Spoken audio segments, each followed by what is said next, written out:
¿Qué tal amigos que me siguen por redes sociales? Soy su amigo Carlos Flores y pues esta situación del coronavirus, ¿cómo nos está generando una paranoia espantosa? Nos encontramos, a ver, vamos a poner esto más bonito, eso. Nos encontramos en la Ciudad de México con una situación de que vaya, la psicosis ha llegado a tal punto que hasta la gente se está llevando el papel de baño en grandes cantidades. Y esto nos lleva a pensar, o bueno, me lleva a pensar, mejor dicho, que en realidad nos estamos prestando muy rápido a la psicosis y finalmente no estamos siendo racionales ante esto. Nos estamos dejando llevar ante opiniones de personas que no son del todo doctas en el tema, no tienen un conocimiento más amplio y por eso, gracias a nuestra amiga Jennifer, conozco a la licenciada en investigación biomédica, Adriana Granados. Adriana, bienvenida, Hola. un gusto en saludarte, en conocerte y empezar una excelente comunicación y amistad. Ella es egresada de la Universidad Nacional Autónoma de México, o sea, orgullosamente Puma, por supuesto, UNAMITAS, del Instituto de Investigaciones Biomédicas. Reside en Prato, Italia, desde el año 2000. Adriana, cuéntanos primero, ¿cómo estás viviendo tú como investigadora biomédica este fenómeno? Antes de irnos por la parte más científica, ¿cómo se está viviendo este fenómeno? ¿Tú cómo lo percibes en Italia a nivel social? Vamos a empezar por ahí. Exactamente, que es la parte principal, porque nosotros hace 3 semanas, cuando se verificó el primer caso, el 21 de febrero, el primer caso grave que detectamos, estábamos exactamente como en México. Considerábamos que era una cosa súper lejana, que nunca nos iba a llegar y que si llevaba iba a ser muy, muy de pasadita. Y la verdad, poca gente lo estaba considerando como una real amenaza. A las primeras noticias, todo el mundo, como allá en México, se precipitó directamente a los centros comerciales y vació igualitos todo el papel de baño, harina, aceite, todas estas cosas aquí, que en realidad es insuficiente, porque ahorita ya estamos encerrados, como han podido saber por allá, y los supermercados siguen abiertas las farmacias y los bienes de primera necesidad. La gente tiene miedo porque obviamente oímos todos los días crecer números y números y números y la verdad da miedo.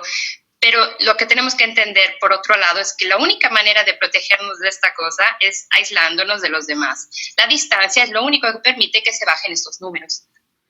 Ok, por ejemplo, ahí tenemos una cuestión de números que ahorita me gustaría que abordáramos, pues aquí están empezando a darle un tinte político a un asunto sanitario. Y que evidentemente esto va a pasar en varios países del mundo. No sé si en Italia sucedió, pero va a empezar a Sucedió. suceder. Va a empezar a suceder de que algo que es sanitario le tienen que dar un tinte político porque, pues bueno, se tienen que subir al columpio, ¿no? Pero, a ver, explícame, que para ti, en tu desarrollo como investigadora, ¿cuáles serían las palabras precisas para explicarle a cualquier persona qué es en principio un coronavirus? El coronavirus es un tipo de virus. Los virus que son, no son como las bacterias que son organismos propiamente vivos, sino que dependen completamente de un huésped donde pueden multiplicarse para pasar a otro huésped. Fuera del organismo, en realidad no tienen ningún efecto. Entonces, estos virus le llaman coronavirus por la forma particular que tienen y están hechos en su interior de material genético, que es o DNA o RNA, y están recubiertos encima de proteínas, que son las que utilizan para penetrar en las células de animales o personas según el tipo de huésped que atacan, digamos. Pero sin el huésped no pueden reproducirse. Entonces, este es un virus y es así como funciona. La manera que tenemos de detenerlos es el organismo mismo que bloquea este tipo de invasión, digamos, o artificialmente con anticuerpos creados artificialmente, digamos, que en este momento para coronavirus COVID-19 no existen, o probando con otros medicamentos que ya se conocen, o bloqueando este tipo de proteínas para que no se puedan pegar a la célula que los acogería, digamos. Entonces están probando varias cosas de este tipo. Ok, ahora en los estudios genéticos que se ha hecho respecto al coronavirus, El COVID-19, que ya es el número que le corresponde a este subtipo, se encuentra que hay una variación entre el COVID de Italia, el de Alemania, el de Brasil, el de China y el de México. En la paranoia se está diciendo que está avanzando este subtipo muy rápido, está mutando muy rápido, y por ahí el comentario de que muta con el aire, ¿no? ¿Podrías explicarnos un poco de por qué vienen las mutaciones en un tipo y subtipo? Las mutaciones son perfectamente normales en todas digamos, en cualquier duplicación que existe de DNA o RNA, es una copia, digamos, una fotocopia. Como si tú metes un papel directamente en una fotocopiadora, puede venir una copia idéntica, pero a un cierto punto puede acabarse el tóner, puede haber una cosa sucia y entonces no viene perfecta. Y entonces esta copia, si le tomas otra copia, va a ser igual a la copia que no es perfecta y va a ser tantas otras copias. Es una cosa perfectamente normal. Y cuando hay muchas replicaciones de ese tipo, aumentan el número de mutaciones de un virus y es por esto que podemos trobar muchas variantes del mismo COVID-19 que nos vemos en este momento. Y este es uno de los mecanismos que también está permitiendo seguirle la traza, digamos, el camino que ha tomado este virus en particular desde China hasta nosotros, hasta México y hasta todos. Y entonces están tratando de reconstruir el camino que ha seguido para ver exactamente de dónde viene y hacia dónde va. Los niveles de mortandad se han hablado que son muy bajos en cuanto al impacto que está generando este tema. ¿Podríamos entonces asumir que el COVID-19 no es tan peligroso como lo plantean? Como mortalidad en realidad no es tan alto porque hay otras enfermedades que ocasionan muertes, muchísimas más muertes. El problema de COVID es que es sumamente contagioso, es terriblemente contagioso. Se calcula aquí en Europa que llegará hasta a infectar el 60-70% de la población. Pero no se sabe exactamente hasta qué punto podemos detenerlo si no nos distanciamos, digamos, entre nosotros para evitar que se difunda como fuera aceite, digamos. Se ha calculado con los casos en China que está entre el 3 y el 4% de la mortalidad efectiva. Aquí en Italia tenemos casi el 7%, pero esto se debe a dos cosas. Uno, porque la población que está afectando a nivel de mortalidad es muy adulta, digamos que tenemos 80 años más o menos aquí en Italia, pero la población italiana es más vieja que las de otros países, por ejemplo, seguramente más que en China. Y la otra parte es que aquí no estamos haciendo las pruebas, los tampones, los llamamos, a toda la población, porque no existe, no tenemos las capacidades. Están haciendo pruebas dedicadas a las personas que han estado en contacto con otras personas que se sabe que son positivas o que están a riesgos porque están en las zonas de foco de donde salieron. Pero se presume que es alrededor de la mitad, hemos detectado la mitad de las personas que realmente están infectadas. Ok. Ahora, hablando ya de cifras, números, por muy frívolo que sea, aquí hay una situación, por ejemplo, Rusia no había presentado casos de COVID-19 y en 24 horas ya presenta 14. México, por ejemplo, de un día para otro se dispara de 7 a 16 a 41. Y así constantemente están aumentando los números. En el caso de Italia, 600 fallecimientos en 48 horas, 72 horas. Sí, exacto. ¿A qué se debe esta duplicidad o triplicidad de los números tan de golpe? Entonces, digamos que el contagio siempre ha sido en manera exponencial y se supo desde el inicio.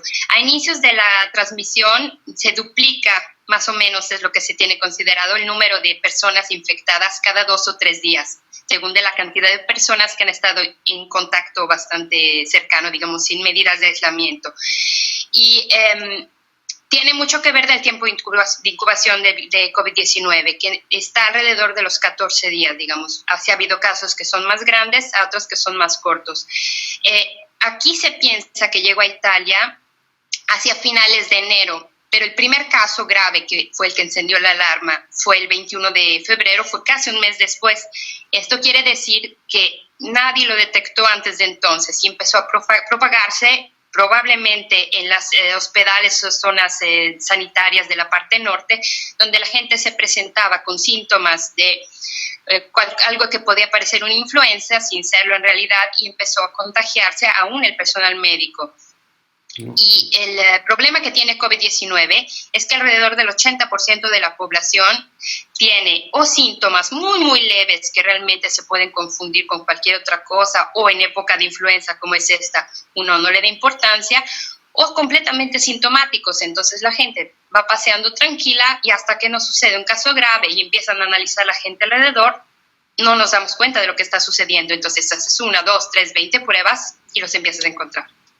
Ok, entonces, bueno, ya tenemos, por ejemplo, una explicación de qué es un COVID, que es el coronavirus, cuáles son sus cifras, cómo está funcionando. Realmente nos debemos de alarmar como se está haciendo una psicosis mundial, porque ya empezó a llegar, África no había sido tocado y ya está teniendo brotes, a pesar de sus altas temperaturas. Sí, esta es una cosa que tenemos que aclarar. Hay mucha gente que piensa que las zonas calientes y que con la llegada del verano es una cosa que se va a detener, pero esto no es absolutamente seguro porque cada virus se comporta de manera diferente. Y, por ejemplo, la SARS, que es un pariente muy cercano de COVID-19, empezó en agosto. No es una cosa necesariamente verdadera. Entonces, eso de tomar aguas calientes, tés calientes, no es algo que funciona y en realidad no ayuda demasiado. Y ¿qué estábamos diciendo? Si nos debemos de alarmar. Sí, el alarmismo es negativo porque provoca más daños. La gente tiende a pensar que se va a morir y que empieza a hacer compras de pánicos, difundir noticias que no son ciertas, y esto realmente no ayuda. Uno se tiene que informar de fuentes que sean confiables, fuentes de salud. Escuchen a gobiernos extranjeros, por ejemplo, que ya han pasado por eso, que es obviamente quien ya tiene experiencia puede explicar mejor cómo comportarse en este tipo de situaciones. Pero el alarmismo absolutamente no funciona. Es peligroso en otro sentido. Esta enfermedad es muy peligrosa porque, como dijimos, el 80% de las personas no tiene gran problema, ¿no? Pero el 20% de personas que queda, estas personas sí son susceptibles a necesitar de cuidados bastante serios dentro del hospital, que puede ser desde una asistencia ventilatoria con especies de campanas que tienen, o directamente intubación, porque los pulmones están tan inflamados que no logran respirar por ellos mismos. Y no existiendo un medicamento específico para esto, lo único que pueden utilizar es probar medicamentos para reducir la inflamación y dar asistencia respiratoria hasta que el mismo cuerpo logre vencer a la enfermedad, esperando que pueda hacerlo. Y cuando son, no 1, no 2, sino 45 casos al día en un hospital que se presentan para terapia intensiva, es un problema tremendo, porque aquí y allá y en cualquier otro país del mundo, nadie tiene este número de camas en terapia intensiva, digamos, aparatos respiratorios y todo lo que conlleva el personal sanitario para poder entender este tipo de números. Es una cosa muy, muy seria para un sistema sanitario. Entonces lo que podríamos entender es que la alarma realmente es que si no nos cuidamos, vamos a saturar el sistema de salud y al saturarlo, al rebasarlo, sí podemos tener un aumento en la mortandad por falta de autocuidado. Exactamente, y no solo de personas que están afectadas de coronavirus, sino cualquier otra persona que necesite atención médica no va a poder ser atendida. Una persona que tiene un accidente, una persona que sufre un infarto, una persona que quizás un bebé nace prematuro y necesita ventilación, todo ese tipo de emergencias que se presentan todos los días, aunque no haya el virus, no van a encontrar lugar porque van a estar ocupados por todas estas personas que necesitan asistencia por el virus. Wow, esto entonces, realmente la alarma, más que la cuestión de la gravedad del contagio, es una cuestión totalmente de rebasar un sistema que no está listo para atender a todo su país al mismo tiempo. Exactamente, y además no es una cosa, este tipo de asistencia de ventilación no dura 1, 2, 3 días. Hay personas que las necesitan. Por ejemplo, el famoso paciente 1 que encontramos el 21 de febrero tiene solo 2 o 3 días que salió de la respiración artificial. Wow. Y toda necesita asistencia en terapia, va a tardar varias semanas en salir de ahí. Ahora ya está iniciando a hablar, pero ya lleva más de un mes ahí adentro. Wow. Evidentemente, entonces sí, el problema es sanitario. Sanitario totalmente. ¿Qué es lo que Exactamente. provoca propiamente esta clase de virus? El coronavirus, un COVID-19, ¿qué es lo que le ocasiona a una persona? Más allá del síntoma de que no puede respirar bien, trae tos, fiebre, cuando ya entra en el punto de crisis, ¿qué es lo que genera? El pulmón, lo han descrito como que los pulmones dejan de funcionar. La inflamación es tan grande a nivel pulmonar que se satura y no logra recibir más oxígeno. Entonces es como si dejara completamente de funcionar. Se desarrolla la fiebre, etcétera, etcétera. Pero estos son síntomas que son relativos. El problema es a nivel respiratorio y se ha visto en los casos que salen después de la terapia intensiva que este tipo de inflamación deja realmente daños sucesivos, hasta disminuida la capacidad respiratoria hasta del 30% y Wow. necesitan tiempos de respiración muy grandes. ¿Qué secuelas podemos encontrar en un paciente que pasó por una crisis de coronavirus? Ahora es muy pronto para decirlo porque apenas están saliendo los primeros casos, pero siendo reducida la capacidad respiratoria, obviamente van a tener problemas durante un buen tiempo si no logra recuperarla completamente. Como cuando uno, por ejemplo, ha tenido una exportación de un pedazo de pulmón, digamos. Eh, También respecto a este tema, se ha estado hablando del uso de tratamientos de VIH. ¿Cuál es su función, el uso de estos medicamentos ante un panorama de una persona que está en crisis de COVID? Aquí en Italia lo que estamos experimentando son dos tipos de medicinales que están funcionando bastante bien, digamos, relativamente bien. El tipo de retroviral, que es el que utilizan en los casos de infección por AIDS, que sirve para bloquear la duplicación, digamos, del virus. Bloquean, digamos, la duplicación del RNA del virus. Entonces, este es uno de los mecanismos. Se ha visto algunas cosas que son similares a nivel estructural y entonces están tratando de utilizar este tipo de terapia. Aquí en Italia la que estamos probando después del éxito que tuvo en muchos casos graves en China es la utilización de un medicinal de artritis reumatoide que empezaron a probarlo antes que todo en Nápoles y ahora lo estamos probando aquí en la región toscana y también lo están probando en la parte norte, que no es específico para nada por cuanto son la infección misma del virus. Lo que hace es reducir el nivel de inflamación y entonces ayuda con los síntomas a nivel de respiratorio graves. A todas estas personas que ya están en terapia intensiva, trata los síntomas específicos y entonces ayuda a la recuperación más fácilmente. Ok, ajá, eso está muy interesante, no había escuchado esta parte del tratamiento reumatoide, está muy interesante. Y la verdad que las casas farmacéuticas, en nuestro caso acá es Roche, está dando medicinales al Sistema Sanitario Nacional para que puedan experimentarlo completamente gratis, por lo que he sabido, entonces es una cosa muy, muy admirable. Qué bueno. Adriana, fíjate que es ahorita la nota desde hace unos días de China está diciendo que Estados Unidos le mandó el COVID. Hay una modificación humana, está la mano metida del hombre en este tipo de virus. No, es una cosa que también han tratado de responder en la Organización Mundial de la Salud, hasta estudiando la genética del virus mismo. No fue generado artificialmente, son todos resultados de cambios naturales que se modifican durante el natural pasaje, digamos, del animal al intermediario, al ser humano y entre seres humanos. No se ha verificado ningún tipo de manipulación humana. Y por un lado sería mucho más fácil si hubiera sido modificado por el hombre porque se identificaría más fácilmente y se podría resolver más fácil. Y además, como pueden ver, está afectando a toda la población mundial, entonces no es una cosa que le convendría a nadie. Ok. Mira, esto va a servir de título por el video, ¿eh? Un poquito de clickbait. Pero sí llegan a escuchar la palabra, la pregunta.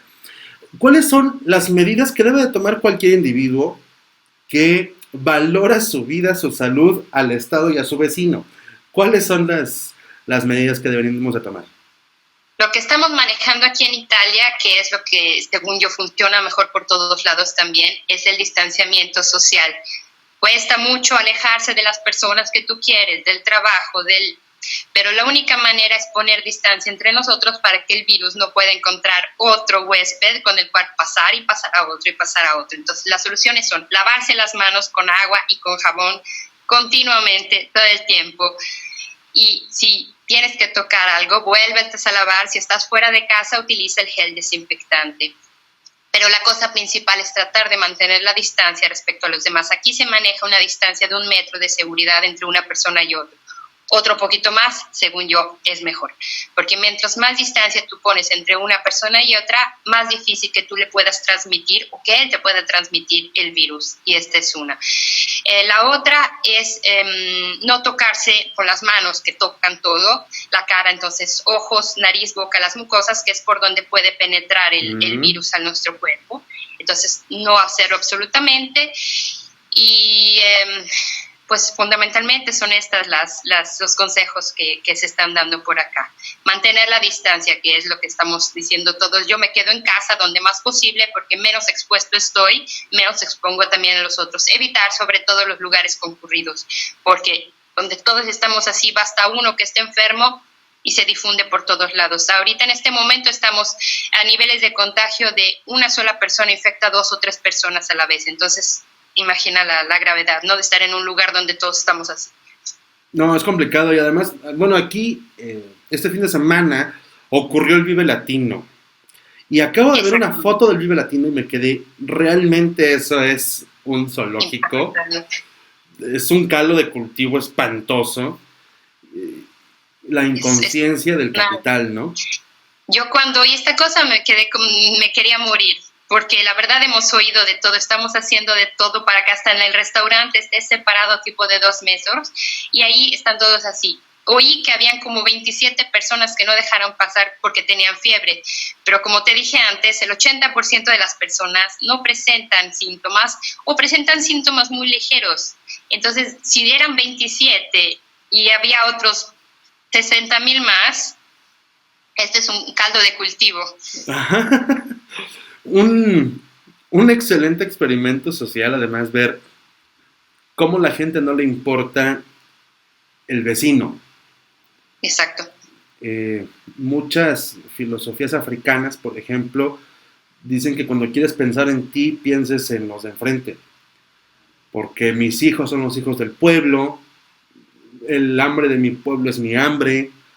Entonces tienes que voltear a ver mucho lo que hace el otro y cómo va a estar el otro antes de tomar decisiones que lo pueden afectar. Y veo ahorita, por ejemplo, todo esto. Tuvimos la cumbre Tajín hace unos días. Hoy que es domingo 15 de marzo, hoy no se hace la clausura tradicional de la cumbre, pero otros tantos espectáculos siguen. Y ahorita tuve que salir a la calle, estoy en confinamiento voluntario. Aún no se ha declarado una cuarentena, pero si puedo hacer las cosas desde mi casa, las hago. Háganlo, exactamente. Si no necesitan salir, no lo hagan, porque en este momento el virus está circulando más de lo que ya creen. Quédense en casa lo más que puedan. Y de repente voltear a ver esta insensibilidad, sí me hace preguntarme qué onda con nosotros como sociedad. Estamos muy mal. Sí. Desafortunadamente es una cosa que yo siendo mexicana, viéndolo desde lejos, he notado que ha empeorado mucho en los últimos años. Yo son 20 años que no vivo allá y he notado realmente que ha empeorado y yo tengo la teoría que es un modo de autodefensa, quizás mental, porque sucede tantas cosas ahí en México que todos conocemos, muchísima violencia, crímenes. Entonces un modo de mantenerse un poquito es pensar, yo tengo mi bola, tengo mi familia, a nosotros no nos toca, no nos pasa nada, pero la verdad es que no es así, sea por lo que tiene que ver con violencia de crimen, como violencia femenil en familia y como infecciones, porque en realidad, como hoy no te tocó a ti, pero que mañana sí. Uh-huh. Y este tipo de infecciones, sobre todo, dependen de ti. Tú eres el único que lo puede parar, porque si todos los demás estamos en casa, y tú, y otro, 4, siguen paseándose, ustedes se van a seguir pasando la infección. Entonces, todo el sacrificio que estamos haciendo los demás no va a servir para nada. Sí, ahorita digo que vengo de la calle y veo que está todo lleno, las calles llenas, las avenidas llenas. Los supers, las tiendas, he visto unas fotos de los supers. Yo ni siquiera me he querido dar una vuelta. Pero me puedo imaginar que ahorita todos los centros comerciales y este adelanto a las vacaciones, pues no los van a usar de reposo. Exactamente, y que fue lo que hicieron aquí. Esto te lo platico porque que les tiene que servir de experiencia. El fin de semana pasado se filtró la noticia entre sábado en la noche y domingo por la mañana que se iban a poner más rígidas las medidas de aislamiento de la parte norte de Italia. En el norte de Italia es la región, digamos, más rica del país, donde hay más servicios, más trabajo, y mucha gente que vive en el sur de Italia, que es tendencialmente más pobre, se muda del sur al norte para trabajar, para estudiar, etc. Apenas se filtró esta noticia, que todavía no se sabe cómo salió, un montón de gente a la medianoche tomaba los trenes llenos de gente para regresarse al sur. 20,000 personas solo hacia Puglia y las regiones más de abajo, ¿ok? Nosotros todos nos quedamos así de a cuatro, porque obviamente esta gente son muy probables portadores de virus que se lo llevaron hacia el sur, donde además de poner a riesgo a toda su familia, etcétera, etcétera, porque van a casa de la abuelita, se llevaron el virus a una zona donde de 5,000 lugares de terapia intensiva que hay en toda Italia, allá tienen 1,000, 4,000 están al norte. Entonces imagínate un brote como el que hay al norte al sur. Y entonces estamos esperando en estos días que haya un pico así, además del pico que ya tenemos, otro pico así por la gente que se escapó de Milán la semana pasada. Entonces esta es una de las cosas de las que tienen que estar prevenidos ustedes también. Qué terrible. Pues, Adriana, muchísimas gracias. ¿Algo que quieras acotar al cierre de este video? Pues únicamente que tengan mucha conciencia de nivel social, porque realmente la salud de toda su población depende del comportamiento que ustedes mismos tienen. Entonces, defiendan a los demás defendiéndose ustedes mismos. Esta es la cosa más importante. Perfecto. Muchísimas gracias, Adriana.